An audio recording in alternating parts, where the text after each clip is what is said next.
laras nyenyo memetri budaya Jawa endah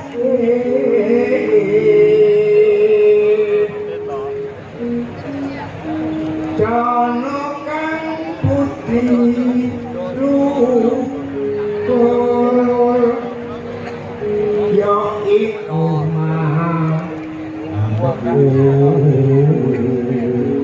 kami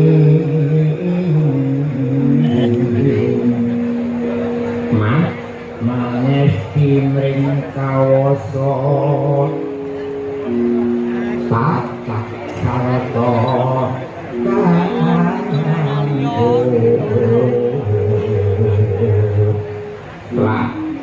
rasanira ikhlasno manunggal bangsa utuh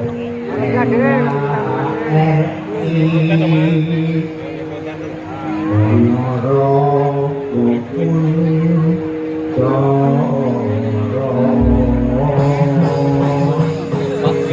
dipun terusaken Malaran Sinom.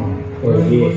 Mbakesti cakepanipun amnani jamanidan. Nggih, saking Srepek rumiyin, monggo. Nggih, monggo. Terima kasih.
Sugeng dalu Mas Lindro.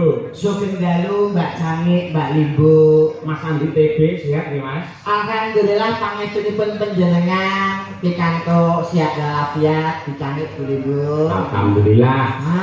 Luar biasa malam ini. Pripun Mas TB? Sumaroto Ponorogo luar biasa wayangan dalam rangka nonton bareng Indonesia lawan Irak. Kleru ngawur festival ya Pak nggih. Festival Budaya Mataraman. Festival Budaya Mataraman niki kebenaran diadakan oleh Dinas Kebudayaan Pariwisata Provinsi Jawa Timur sesarengan kalian sinergitas DPRD Provinsi Jawa Timur mapan wonten Ponorogo teng Pasar Sumaroto. Betul leres. Wah niki pas piye Mas ngendikane Pak Diri Sanjoko Pak Bupati bahwa perekonomian di Ponorogo itu mengalami kenaikan 6 sampai 7%. Yang hebat bukan namung niku lho Mas. Pripun? Salah satu kabupaten yang bersih dari yang namanya kompleks prostitusi dan juga lokalisasi itu hanya di Kabupaten Ponorogo. Kabupaten Ponorogo. Luar biasa Ponorogo saking serana kompleks Mas. Alhamdulillah. Saya sangat. Nggih, mergi sakit zamane online, Pak. Ngawur kok. Wes sombong ngawur niki saya ngawur. Mas saya ngelem ning ngeblekne kowe. Boten niku namanya penyakit masyarakat, Pak. Pekat Ponorogo pancen hebat luar biasa. Perekonomian tumbuh dengan pesat dengan melejit di bawah kepemimpinan Bapak Bupati. Napa meneh niki sewanten Pasar Sumaroto. Yon sewu jenengan dereng diarani teko ning Sumaroto niku dereng jenengan mampir teng gone Cakruk Duwo, Pak. Cakruk Duwo niki dene Mbah Galung premane Ponorogo gedhe dhuwur niki. Masyaallah ngoten nggih. Jajananipun komplit ana eneng jenang Ponorogo asli cucul. Nggih. Getok golan ana. Terus bolmu. Apa kuwi? Bolmu iki apa kabeh? Jenengan ngerti roti cilik mboten ora roti cilik niku lho. Bolu. Luwi Jakarta nek Ponorogo niku mu. Jadi terus bolmu bolku. BTB masih Jakarta masih Ponorogo iki nek bolu ya bolu. Lu enggak pernah ke Jakarta sih. Makanya enggak bisa ngomong Betawi. Lo emang asli Jakarta. Main dong ke Jakarta sama Pak Cahyo. Waduh. Cahyo, aku jadi Pak. Oh, cara Betawi. Betawi aku jadi Emang lo asli Jakarta. Gue sebetulnya Jakarta, Pak. Jakartanya mana nih? Tanah Abang. Saya bilangnya abang ya abang. Anu jadi Pak. Oh. Tanah Abang. Tanah Abang. Lo sekarang kok di Jawa. Gue aslinya di Jakarta lama Pak. Kok pulang ke Jawa? Iya atlet di sana gue bukan jadule. Atlet apa? Atlet karate, pencaksilat. Pencaksilat. Aku jadi Pak. Ora kabeh dimonokke kuwi kleru. Memang pencaksilat ya pencaksilat ya Mas. Pencaksilat di sana. Terus gue tinggal di Jawa di Tuban sama siapa? Sama kakek sama adik gue Pak. Bapak ibu nyoket sama bokek. Nyoket sama bokap. Nyoket sama bokap di Jakarta sekarang. Sekarang alhamdulillah bisa silaturahmi di sini. Alhamdulillah. Wah, ini luar biasa. Sampai teko kene arep maringi apa, Mas? Ya paling tidak ini memberi contoh apa ini paling donga ya Pak Yoyo. Leres. Yang pertama niku donga niku. Leres muga-muga warga Ponorogo diparingi sehat, diparingi panjang yuswa. Nandur kelapa ning pinggir sumur warga Ponorogo muga-muga panjang umur. Amin. Tuku melon ning dhuwur tampak kabeh penonton saya barokah amin Allahumma. Amin. Nah, ini iki lho. Yo, kowe mongko. Lho ndongakno parikan utawa pantun Pak Yoyo dan saya pamit jenengan. Pantun. Kula. Nggih. Nggih, siap. Nggih. Teng Kutha Solo dinane Jemuah. Kabeh warga masyarakat Ponorogo mugi-mugi tansah berkah barokah. Amin. Loh, ora kanggo contoh. Awakmu benten kono apa? Parikan. Parikan apa? Pantun kaya aku mau to. Nandur klapa ning pinggir sumur warga Ponorogo muga-muga sansaya makmur. Ya tak urus sik. Nyuwun sewu. Nandur klapa ning pinggir sumur warga Ponorogo muga-muga tambah makmur. Niki cara ngaten niki ndongakno bener napa salah? Lho, nek kanggene kula nggih bener. Sing ngomong bener sapa? Lho, upamane jenengan nyalahke dasare kenapa kok nyalahke? Ora ana ceritane ndonga kok gawe pantun niku alim ulama kiai kurang menganjurkan. Ndonga gawe pantun niku mulai nyaket bingung. Kok bisa? Loh, saiki jenengan ndonga gawe pantun. Imam ning masjid napa mboten bingung?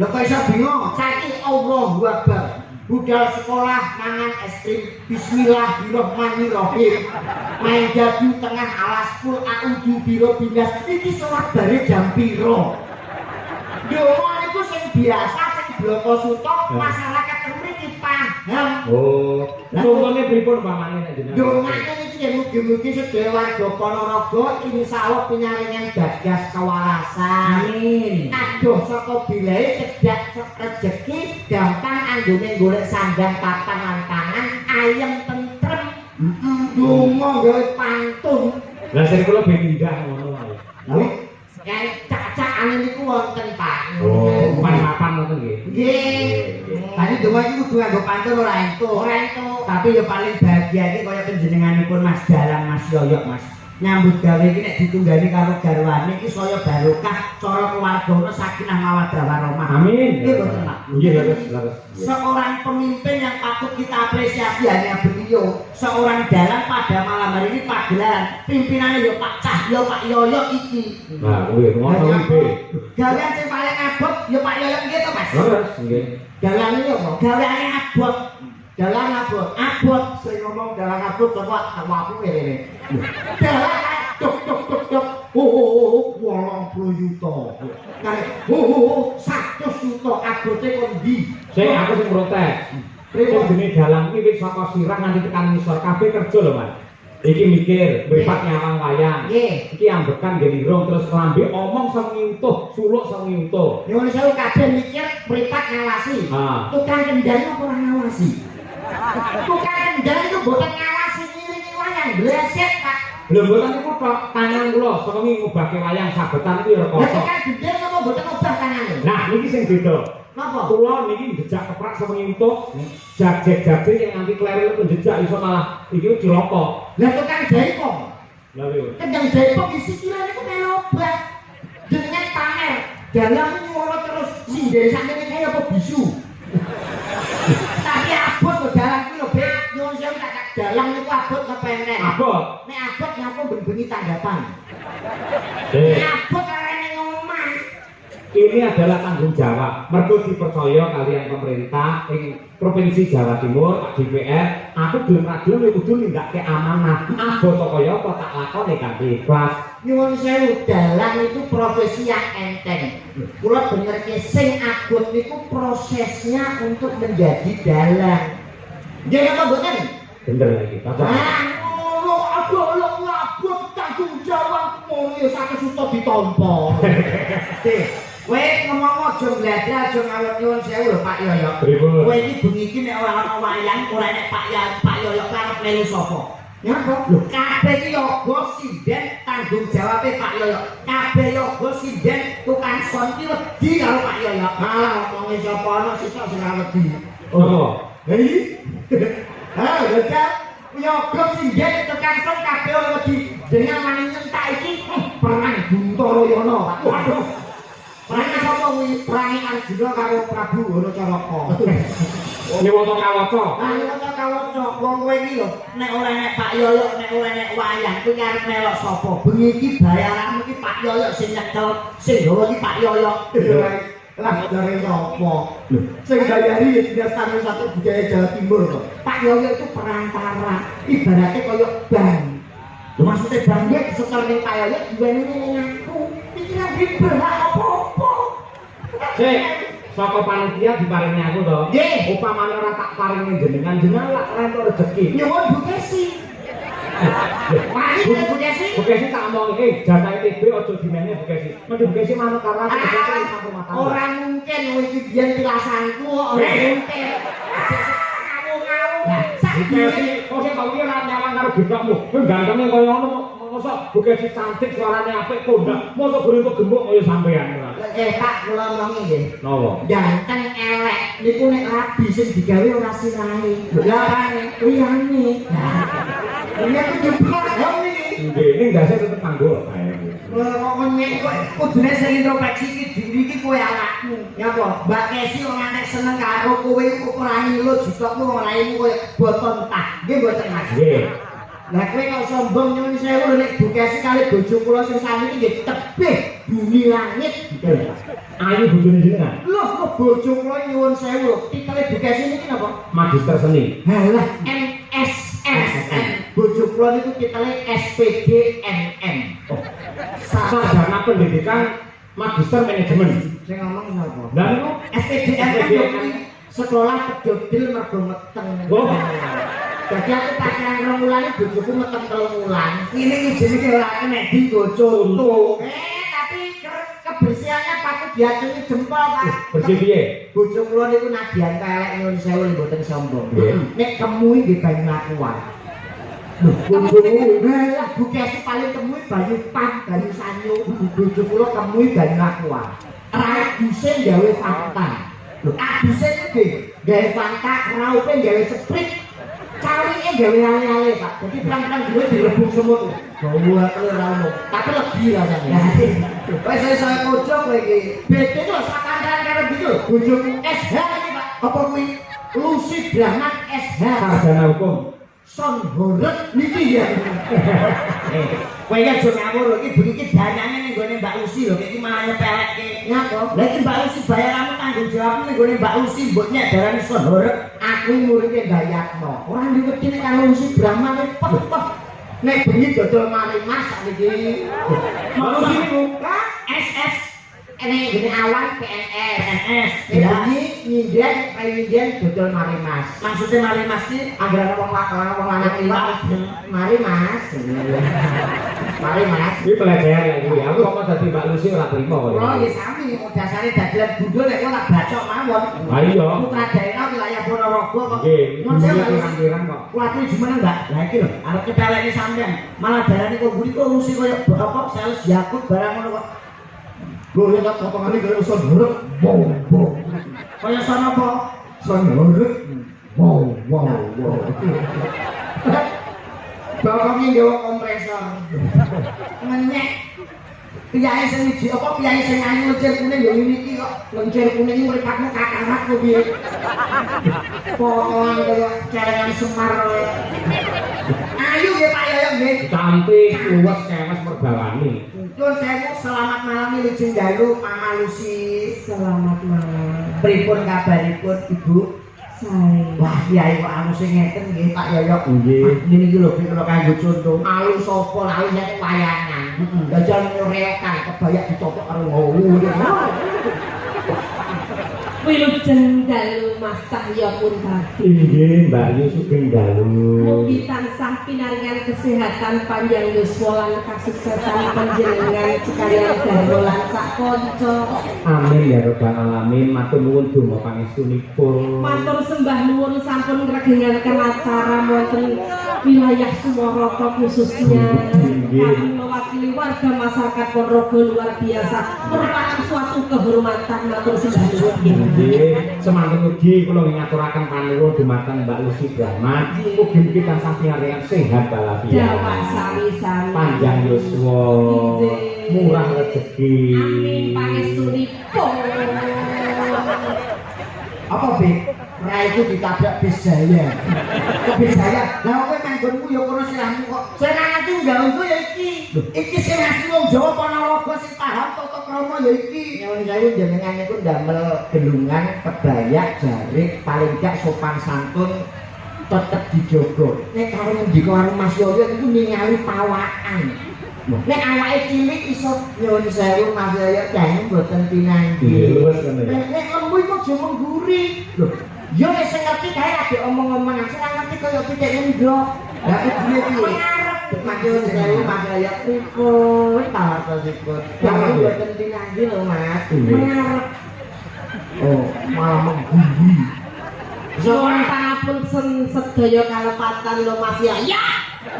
Kok pilih kula wonten klental pentunipun tembung wonten dalu menika.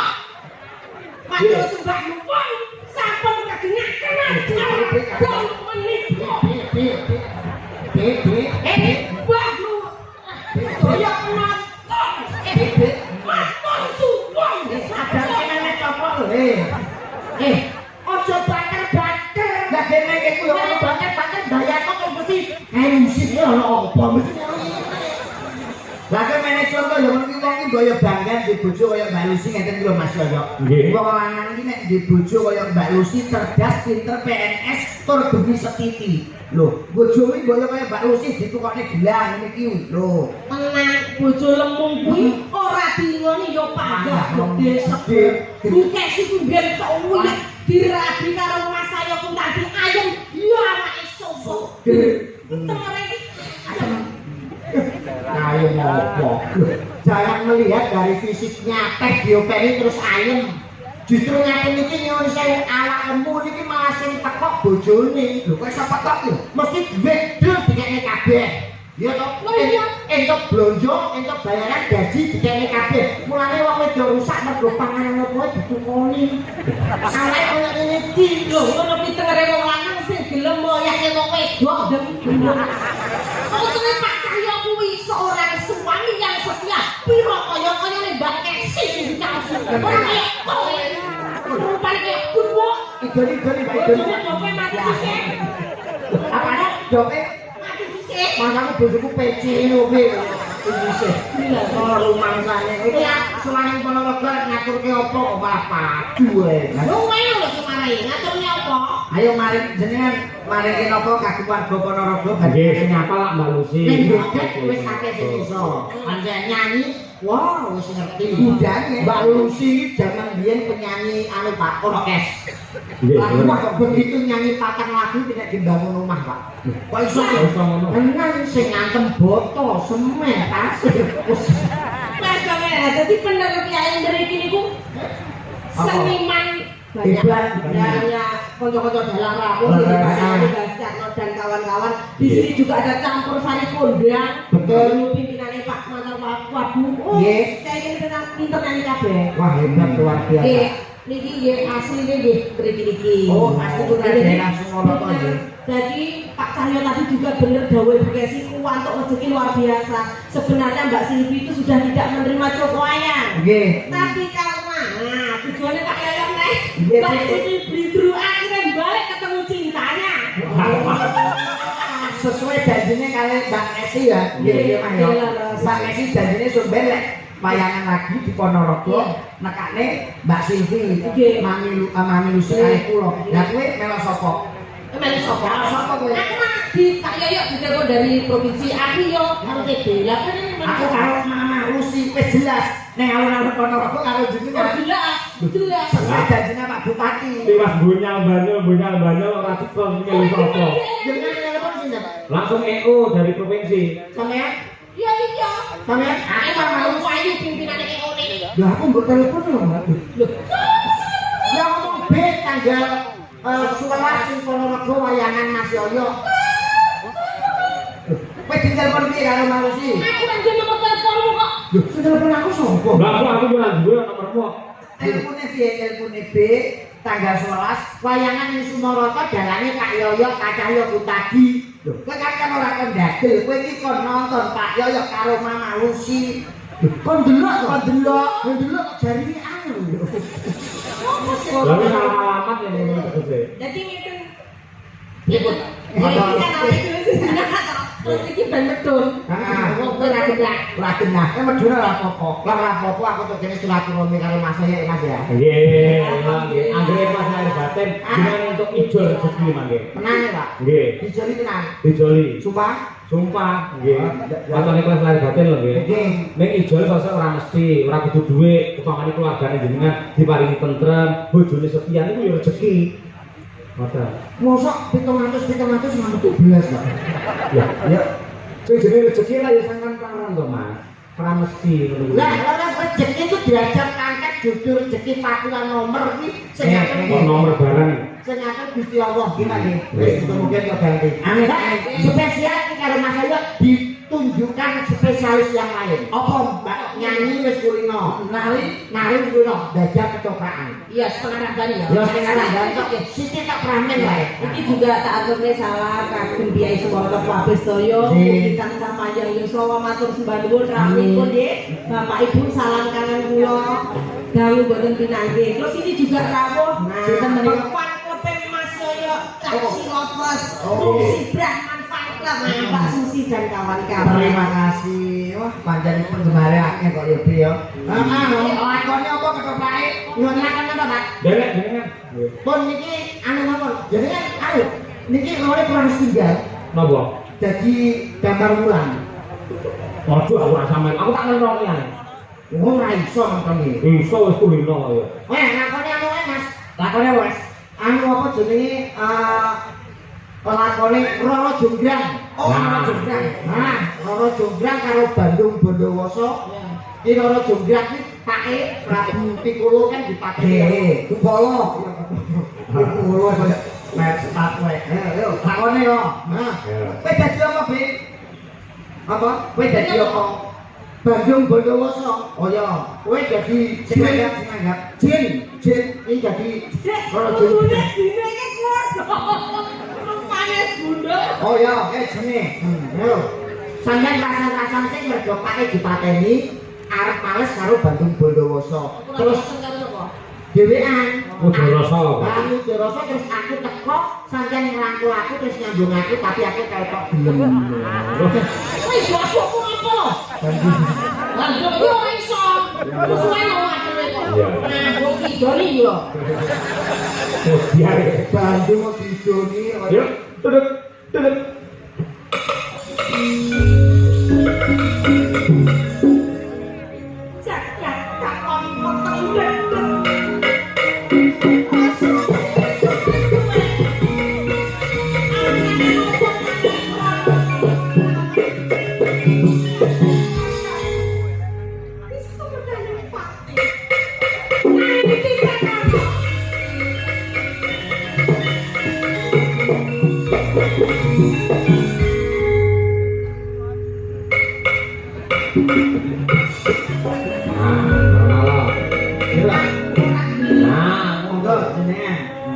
Bawa nrimo iki sing kedadian ana ing papan.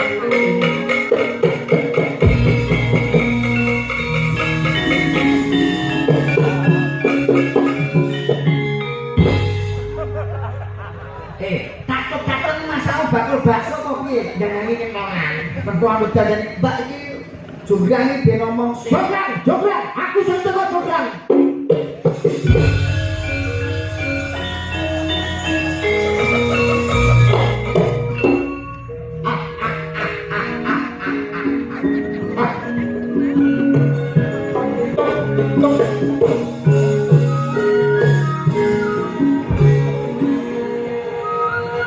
Kangen karo kowe Jonggrang.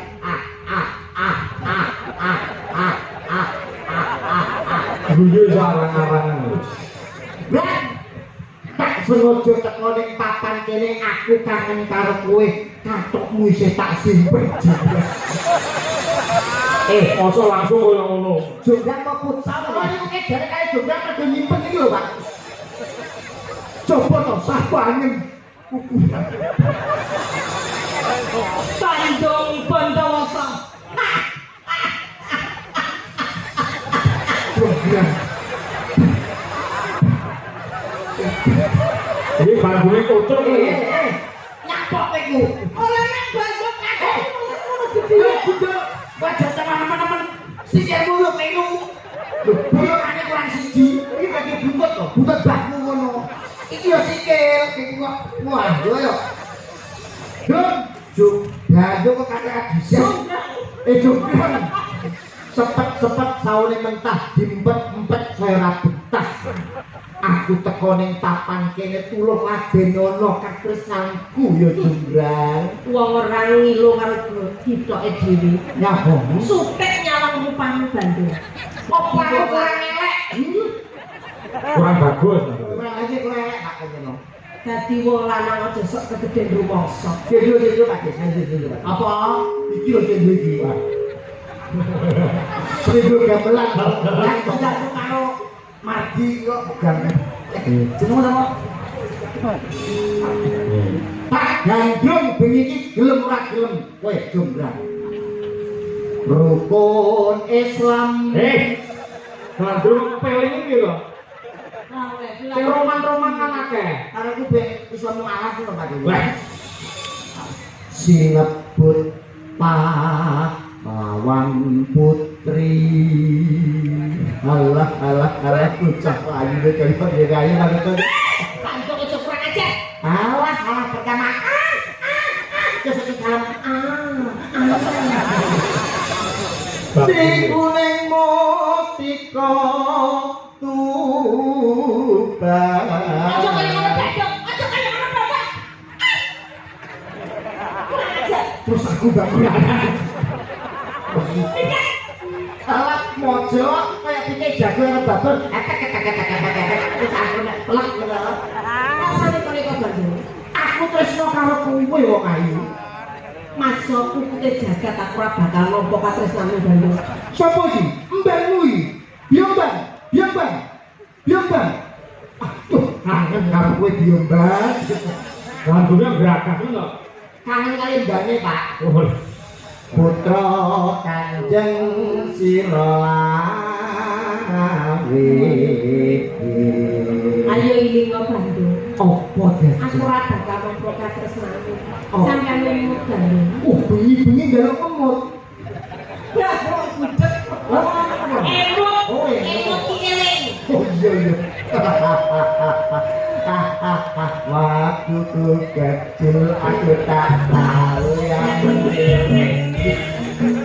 aku kira aku sendiri tidak tahu alah wis gelem gue aku belajar berpoin Suka aku ya kesukuran lho.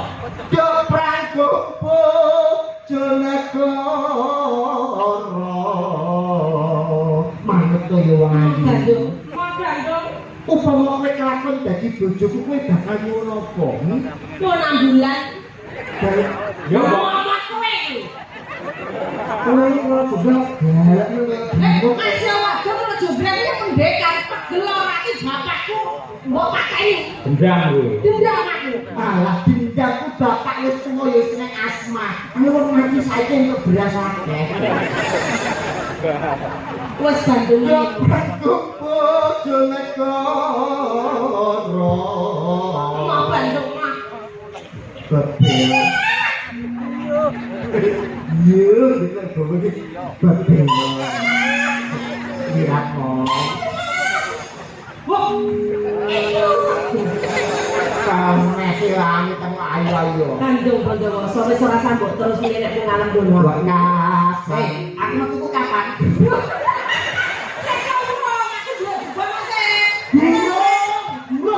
Pandang metu-metu iki sing gandrung sing ora jalan selama. Kuwi bapakmu iki lho apa, Nduk? Kula buta e. Ora dadi kon metu-metu ae pake buta. Kita aku yo bebono sih. Wekasan seribu buku. Wis ora sambok terus nek ngalem dono lek nggandrung aku Bandung. Dadi kusumane bangsa. Kowe pancen nyoto-nyoto tresno pengen ngepek bojo aku tenan. Tak rewani pecah dodong tayu diraku tresno karo kowe iki Bandung. Pancen nyoto-nyoto kowe pengen ngepek bojo aku duwe bebono. Iso minangkani apa ngono. Bebonomu apa wong ayu? Ngono ya Bandung. Heeh. Aku gawekno anak cacahe sowanku Bandung.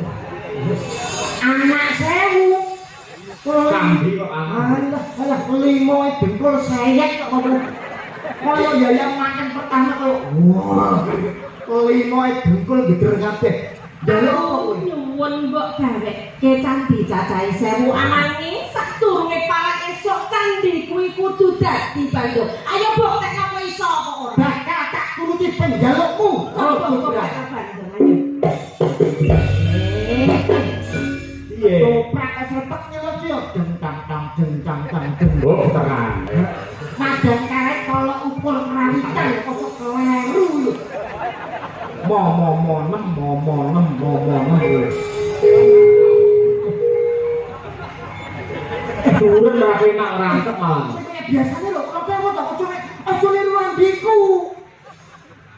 deng teng teng deng dong dong deng.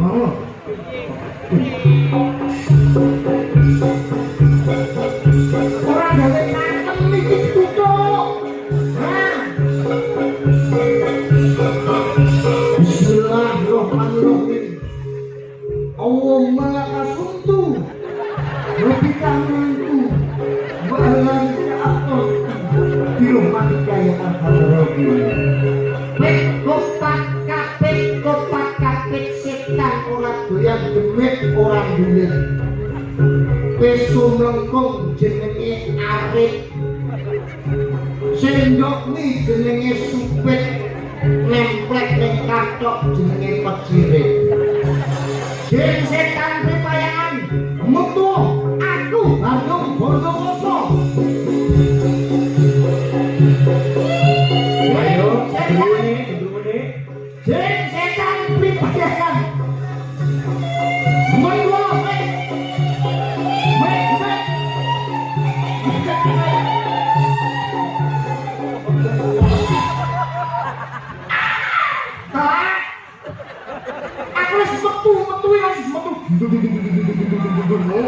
amat ya, nek. Setan layak dolan demit orang demit.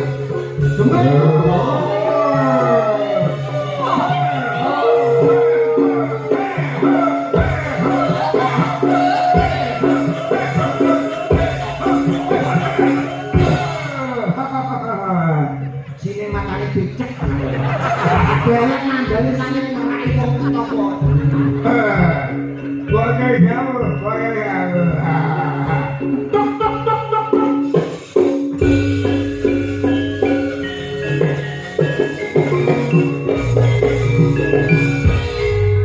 Astagfirullahaladzim.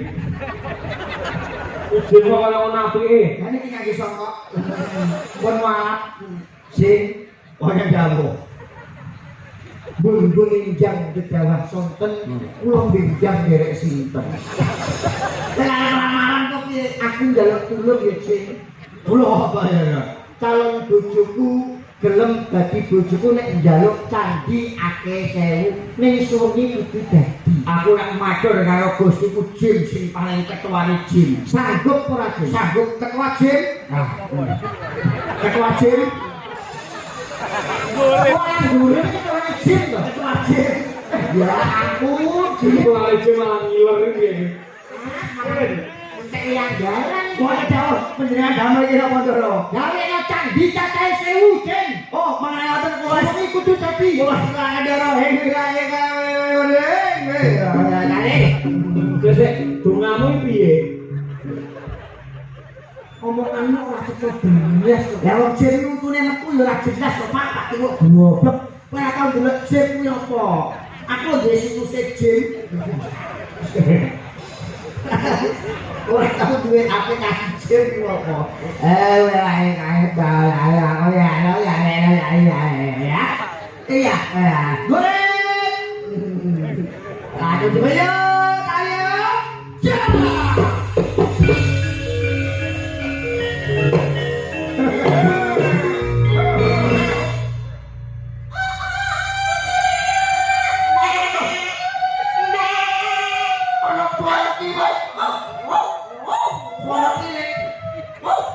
Itu pikir di mana pirek ya?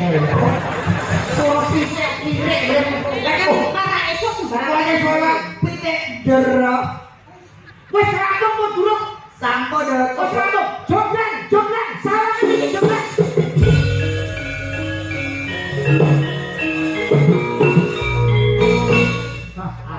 Candi wis dadi. Delengen ana sing Sinar Jaya, apotek, Soyamat.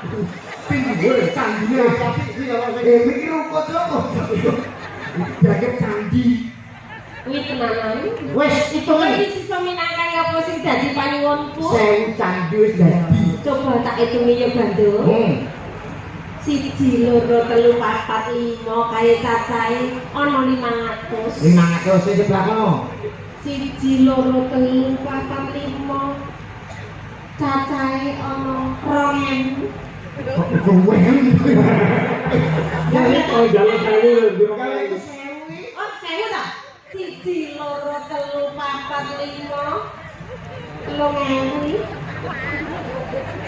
Mosok tunjul. Sing ya. 1 2 3 4 cacahe ono 400. 400. Iki itu kan 400 bukan bosok 400. Iki ono 50 bandung lho. sama 50 iki.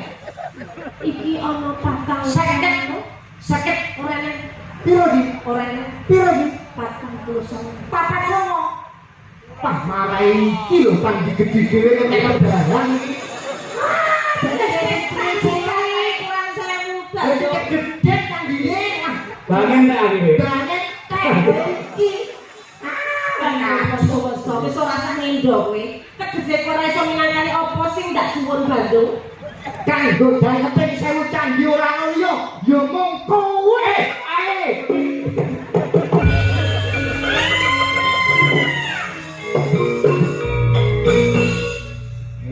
Gareng roko. Gayamu koyo ngono, lek dipatung kowe rasane. Kalau candi 1000 kalau jumlah kon dados. Kon dados ya. Aku iki dadi buta ora ngosek kok metu. Bodolan metu nang kowe. Iki diajar nembak Aku Mbak Lucy Brahman, monggo derek jenengan. Ini. Kurang ajar iki nek omahku dhewe kok ndulak. Isin aku delok tangga-tangga kuwi. gaya. Kok jenenge iso pakai ajari karo aku. Ndulak kok ora Ngambung di sana. Mbak, nopo Ini Nun Sewu Kula Wasurin dari Bumdesma Kecamatan Kauman. Permintaan tembang Lintang Asmoro atau Tombo Kangen. Dari Bapak Pak Camat Kauman, Pak Tony Kristiawan. Terima kasih. Wah, Lintang Asmoro ini musik ya Pak, apa saja? Lulu gamelannya apa-apa iso. Duh, sing nembang kali iso apa ora.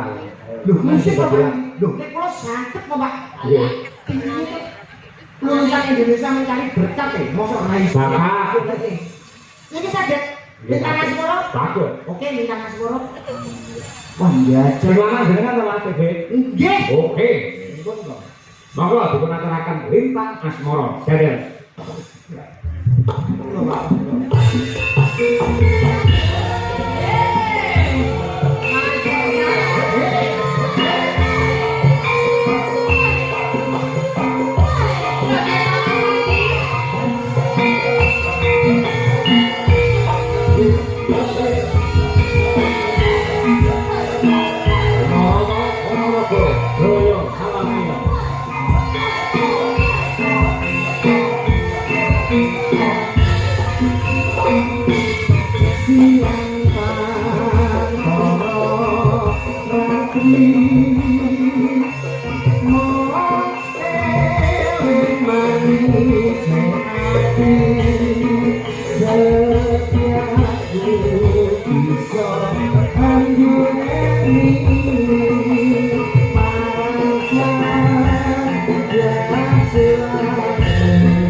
Larane jenengan bau wedhit, Pak.